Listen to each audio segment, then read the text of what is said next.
Welcome to this week's episode of The World According to Craig, where, as usual, someone smarter, better, prettier, and more experienced, and even a better podcast host than me is joining this week.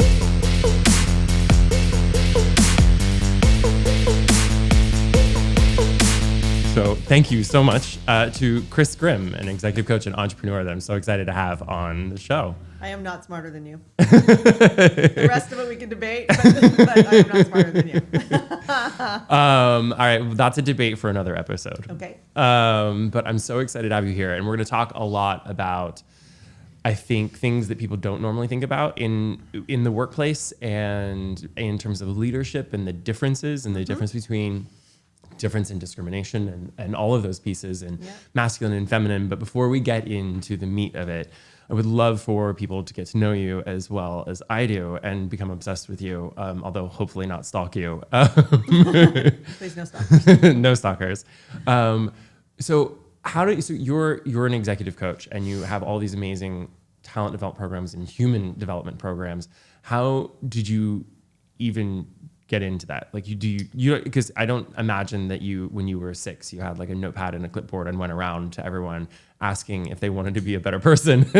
Actually, I think I came out of the womb basically telling people what to do. So at a very young age, look, I now look at it as kind of the X-Men version of a superpower, not a superhero where it's nice and shiny the whole time. Right. I was born with the X-Men version. If people don't know what that is, it means it's really ugly in the beginning because it's uncontrolled.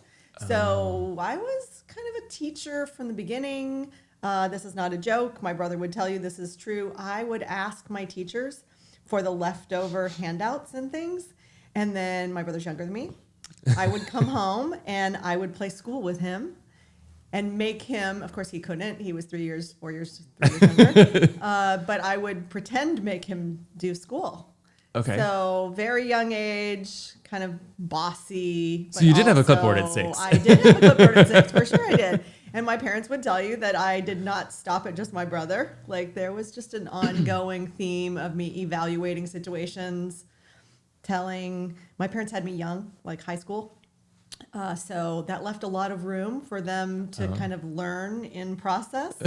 And I just showed up and tried to tell them how to do things. So like I said, it was a little bumpy for a while. To answer your question, I thought I was going to be a teacher. So my undergrad, I left there with a teaching credential and went off into public education in Los Angeles and was hell. Whoa.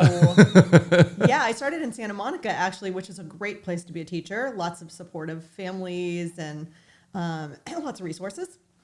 Then I went to Cudahy, Vernon, LA Unified, totally different experience, and learned very, very, very quickly that the classroom is not an easy place to be. I did that for 3 years, and the third year, interestingly enough, for anybody who knows LA history, it was the year of the Rodney King riots. Oh. And I was in Cudahy, Vernon, so lots going on there. And I decided to take a year off, and this was kind of my turning point where I really was the start of what I do now. Instead of completely quitting, I worked for a really awesome principal, and she said, please don't quit. We want you to do something else. So she allowed me to write grants for the district and for the school, which immediately put me in a place which for me, I started to love, right? I realized there was something called systems theory. Like all of a sudden I was like, oh, whoa, I get this. I can affect change in a way bigger way. I like working with the adults. I like coming back to school and meeting with the teachers and meeting with the parents and starting to realize, oh, wait a minute, like the adults are critical here. Right. But the adults have a stake in this game that, is so important that they were willing to learn something. Okay. So for me, all of a sudden, it was like, okay, I'm still a teacher. I'm still the person who wants to teach people to learn, but I'm going to do this, I think, with adults. And so my next job actually was a corporate job in learning and development, where I started to really get it. Like, okay, time out. Like adults are super different than kids. Okay. And then I guess about 5 or 6 years later, I very not on purpose, started Aria Consulting. I did projects. I did, lots of things until about 5 years in, where I think my husband looked at me and said, I think this is a thing and you need a business card. Okay. And yeah, That's amazing. 24 years later. I can't imagine doing one job for 24 years, and that's incredible. But I guess that's why you're really, really good at it.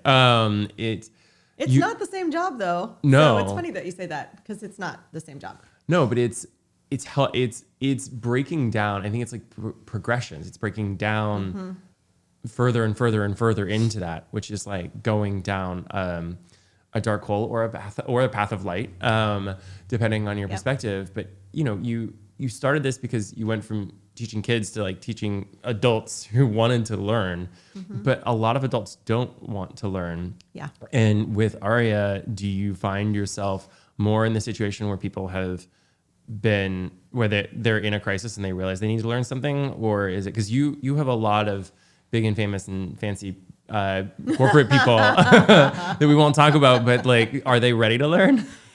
Wow. We get it all. We have our executive coaching practice.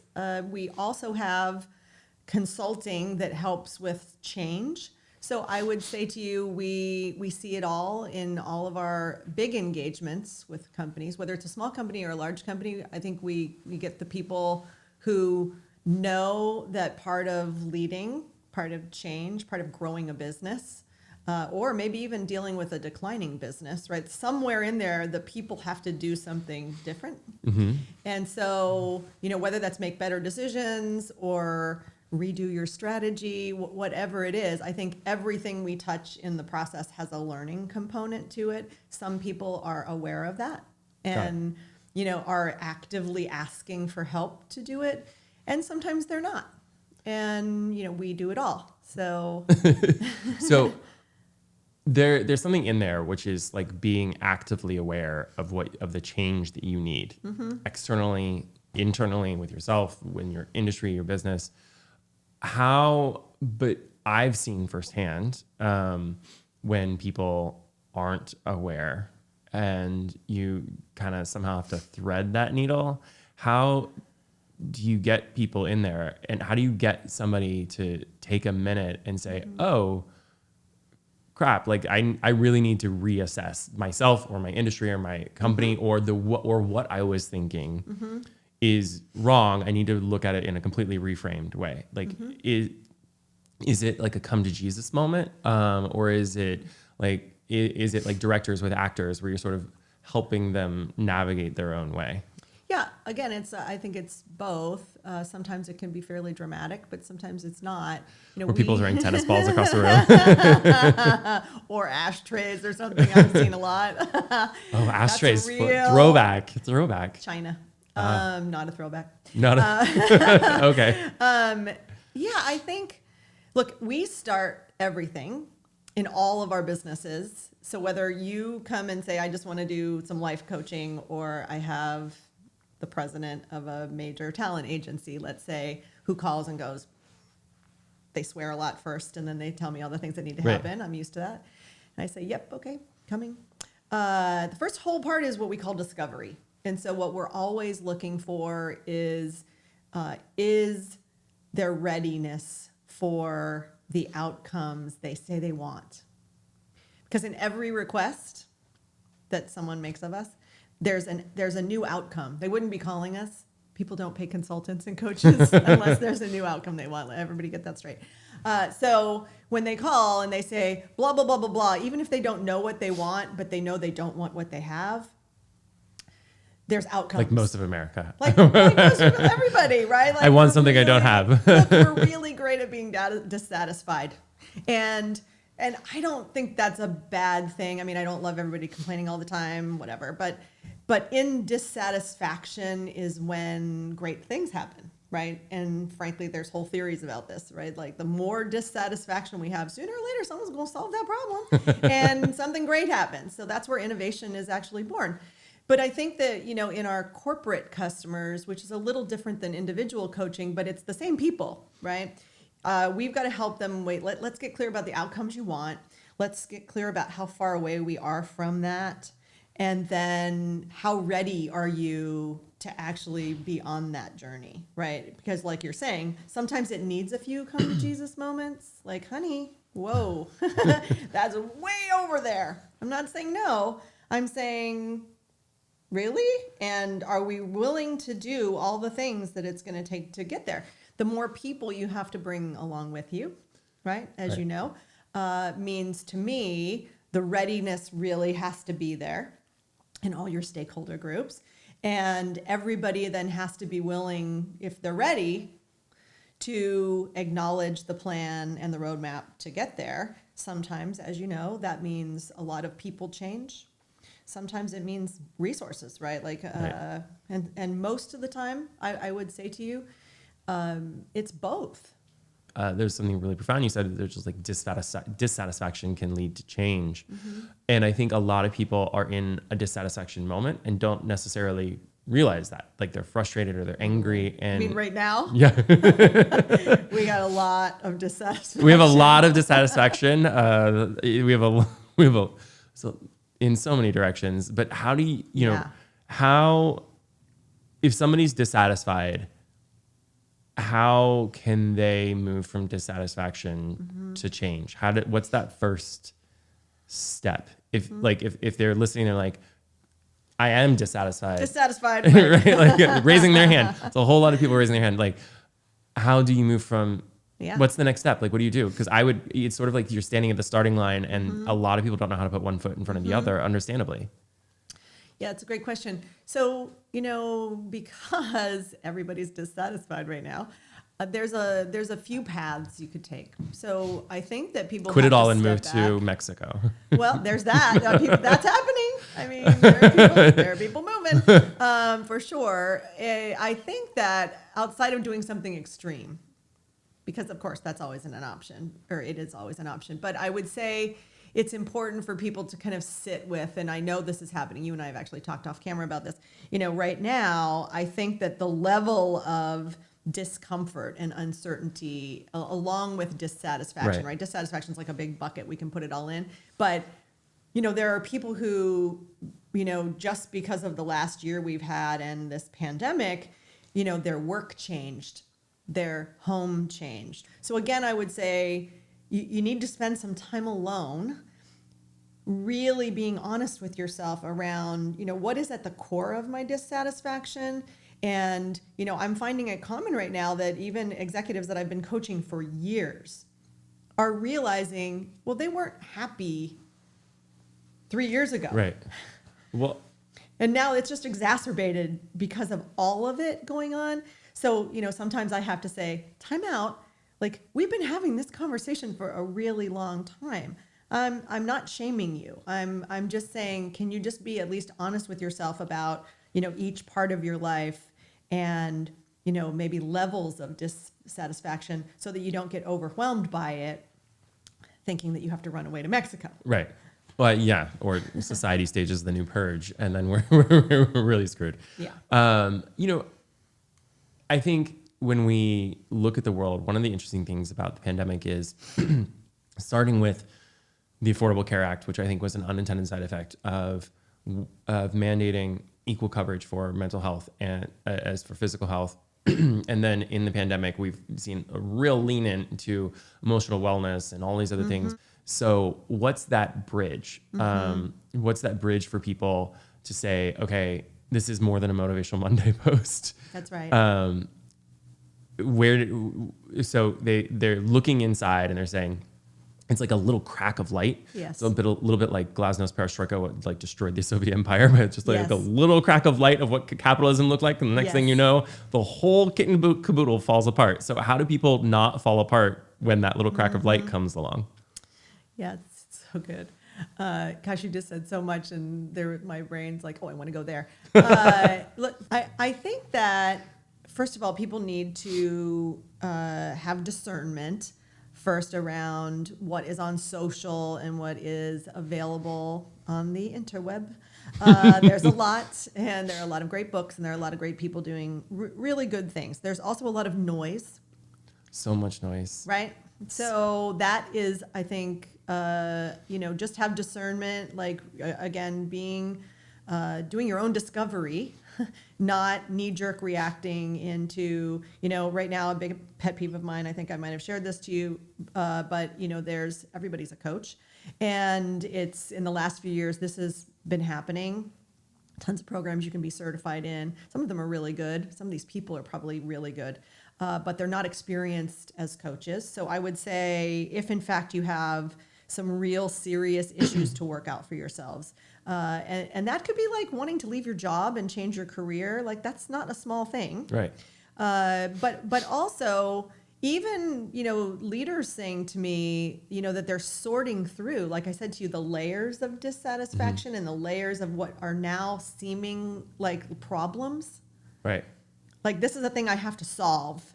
And I'm saying, okay, don't get caught in the trap because I think there's a lot of people out there who are trying to sell programs and they're trying to get you to work with them. Right.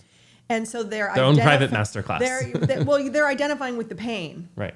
So that's why I say the word discernment is important, that for people to be appropriately cautious about what it is they want and not just get sucked into the marketing of things and really sit back and say, for me to make the change I think I want in my work and life, what do I have to learn to do that, right? And that's a little different than what you were saying. And I think it's important that people think about this because what I find often is that when we're mired in dissatisfaction, we need to solve the problem because most of us are super uncomfortable with intense emotions. Yeah. And so, that's why we numb ourselves, right? We self-medicate with wine and all kinds of things. Tequila sodas, yay. Yay, right. Well, whatever it is, we're used to doing that.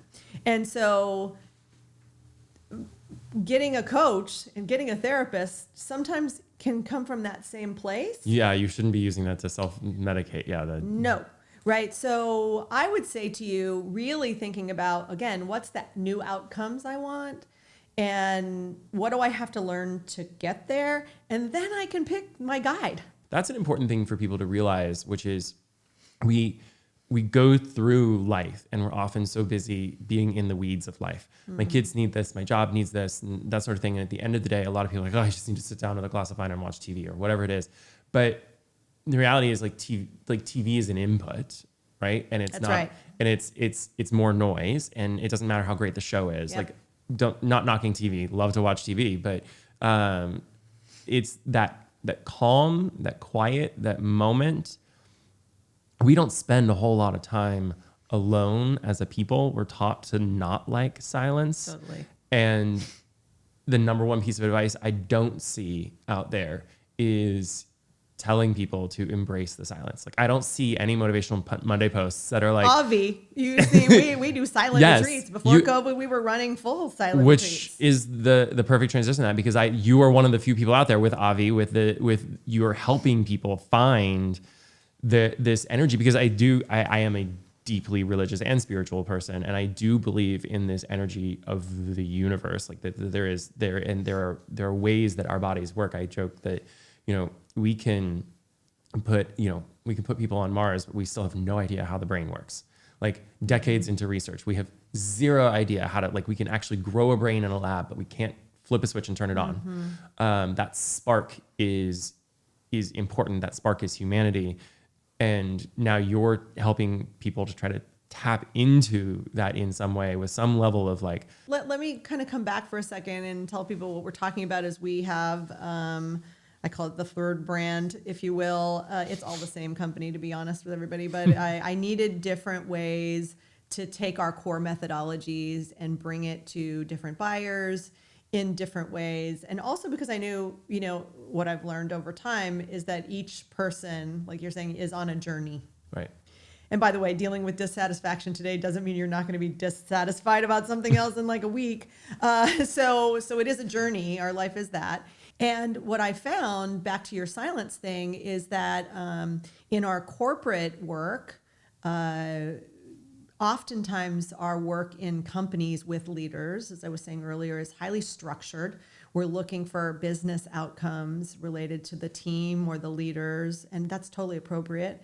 But it often leaves room, right? We don't get to do the personal work with people. So we started Aria Coach so that individuals could kind of take the baton if they wanted and move deeper into their own work. And then Avvi was born because I wanted a special place originally for women, to be honest. I felt like many of the paradigms that we were using in classic executive coaching and change management and leadership competencies, most of them were not, built for women, just because of all the obvious reasons about the way corporate was Right. built and all the models and systems that were built around that. And in my coaching, even in work environments with female leaders, I started to see that they learned differently. They were processing what was happening in the corporate environment differently. And so the coaching also had to be modified. And one of the things that was really clear to me early on was that because women are wired to have diffuse awareness, right? We're not as focused naturally as most men are. It goes back to the thinking that men were wired to be hunters and we were wired to be gatherers, but also had a kid on our back and we're probably Right. with a group of women socializing while we were picking berries. I don't know. It's Whatever. the stereotype that like the husband doesn't notice his wife got her hair cut, but she notices everything. Yeah. And has eyes on the back of her head, right? Yes. And so again, those are born from some stereotypes, but what is actually quite real is that, like I said, when I was started to coach more and more women as we actually started to get more women in leadership, which was, probably about 10, maybe 12 years ago. Again, I just said, okay, they need something different. And the number one thing I realized was that most of them needed to shut off all the distractions so they could get not only the purest, clearest thinking, but also to process all of the emotion that a lot of their thinking was triggering. Being aware of everything around you means that all of that is noise, which means that in order to focus, you're a great superpower of a diffuse awareness is also a handicap then in focusing in.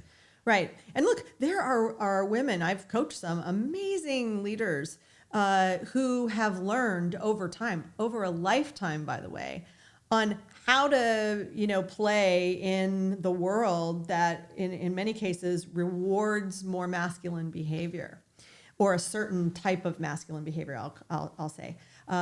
Because not all males fit that either, and I think we're learn more and more that it's not really about gender, right? It's not about the embodiment as much as just what characteristics you want to express. Right. I'm always trying to help people find balance, which is why we opened our retreats. And I said, you know what? It's not really about just women anymore. Avvi is really about anybody who wants to balance their masculine and feminine, and I'm talking about characteristics in the way we behave. The masculine is action-oriented. The feminine in us is naturally receiving and creative in a very different way, but it also needs to rest in a different way than our action-orientedness. So the silence part, and I'll say to people who are probably saying the same thing you do, Craig, which is, oh my God, I could never do that. I also needed to learn how to do it. And so we start people pretty easily, like, okay, can you do it for an hour? Right. What can you commit to? And then we give people ground rules and we teach them to do it. We've been doing it during COVID, by the way. And of course, people are in their homes. Believe me, I got dogs and kids and everything. It's very difficult to do. But so we start people gently and say, okay, time out. Like, I know it's going to be hard for you to shut off your devices. I know it's going to be hard for you to find a place in your home where maybe your kids and your spouse and the dogs and whatever aren't going to try and get you. But if you really want to do this, you should be able to set some ground rules and create space for yourself. It seems like in a post-COVID world, you would have a solid partnership with like a hotel chain that you go and escape to. Yes, right. There's so much in there and to unpack, but I think it's not just embracing that silence. It's when you talk about the masculine and feminine, I think it's important for people to realize these aren't qualitative judgments. They're descriptors. And there's a difference. There's a difference between being different, which is okay, and that difference, causing discriminatory or engaging behavior. But masculine and feminine characteristics are different, and that's separate from the gender types you're talking about. But the way you think, the way people process information, the way that people approach a situation, just even taking that first step to say okay, I'm different, or I need to find the difference is so much of the work. I think we get daunted because there's all kinds of conversation in the world about the masculine and the feminine, and perhaps not all of it informed. And there's all kinds of conversation in the world about do this and do that. And the key practical component for me is always, what's the first step? And I think there's so many concrete first steps that are incredibly valuable that you've shared with people, which is find silence, like just a half hour, an hour, what it is. Start small, like go for a walk, like just listen and think. Like not take in no reading, no podcast, no music. People are like, don't tune into my podcast while you're walking. No, and people get to me like, no music. But that it's an input, right? It's motion triggering. I think that's the interesting thing is taking a half hour or an hour isn't about, okay, well, I'm going to put in my podcast and I'm going to love that. It's actually, no. Like you need to stop the inputs. Yes. And who knows what happens when that happens, because most people don't do it. And then just even understanding and acknowledging that you are different, that there is a balance of different characteristics in you is like this first step of just being aware. Yeah, no, look, it is. You said something really important. When people learn to be silent, you do have to face what's in there, which most of us don't like. And if we've been rejecting part of ourselves and not choosing, because I'm all with you. I really am one of those people where I'm like, okay, I don't care. I really don't. Just be you. Right. Just be you, because what I really care about is that people are authentic, because frankly, part of my superpower is that I can feel people's incongruence, which is maybe why I'm also a good coach. But that and your willingness to call them out on the incongruence. Yeah, or at least help them see it. Yeah. Sometimes it is calling people out, but sometimes it's like you were saying, bringing some tools and saying, okay, well, when you're ready, there are parts of you that everybody's going to benefit from when you allow him out. But you have to actually be okay with that. And if you've lived a whole life, hence the reason some people need therapists to come along with us, right? Is that, well, we give people tools when they go in silence, specifically when they start to do it for a full day, or like when we'll run a retreat for days. Imagine it. What starts to come out of you is the real you. And there's parts of you that are mad because they haven't been allowed to come out all the time. Now, sometimes that's because you have chosen jobs or relationships or whatever. We all make choices in our life. I still make choices in my life where I can't be fully authentic. Why? Because maybe my husband wouldn't like it. Maybe my parent. Maybe it's still my parents. I'm gonna blame it on my parents. Sorry, Everything goes back. Everything goes back. To that. But do you know what I'm saying? Like, so we actively, whether we know it or not, reject parts of ourselves. And what I find, and in some corporate environments, I think it's a little better than it was 10, 20 years ago. Some it's not, right? And what I'm referring to is that, when you go into a corporate environment that has very strict cultural alignment and values, et cetera, well, when you choose to work there then, you're signing up to be a member of that club. It also means you're signing up saying that maybe there's parts of you that can't come to work. Right. Or you won't be able to be overtly that person. And I don't think that's wrong. I do believe actually that for some companies to have specific brands, their inside culture has to reflect that. So I've actually helped leaders create those things. But what I say to individual people is if it keeps you from being your whole self, then you've got to ask yourself why you want to do that. Right. And if it feels bad, man, then you really have to ask yourself why you're doing it. I mean, we've had so many people. Don't beat yourself up on that. I mean, we've had so many people on the show. Everyday people, experts talk about being yourself, and I think you've given. I mean, we could do an entire podcast series, just the two of us, on so much of this. Yeah. What does authentic actually really mean? That's going to be our spinoff, and we'll get Calm to underwrite it. But I think you've given everybody really practical, amazing steps. I'm going to take them. I'm going to try, I'm going to find 1 hour of silence. I could do 20 minutes. Now I can do an hour. And I'm so grateful that you spent time with us and shared all of this. And I hope that everybody takes that into account. I hope you do too. And thank you so much for joining us. And thank you for tuning into The World According to Craig. Don't tune in. Well, I mean, do tune in next week, but take an hour before you tune in next time to be by yourself and to think about who you are. And with that in mind, I'm so grateful. Thank you for being you and sharing that with us. Thanks for having me. Awesome. Thanks for tuning in to The World According to Craig. I really should have thought through this podcast title thing before I used it, since it's really the world according to other people who are smarter, better, brighter, prettier, and more amazing. And that makes me happy, because I'm delighted to welcome you every week, and I hope that you'll join us for a new story every Tuesday.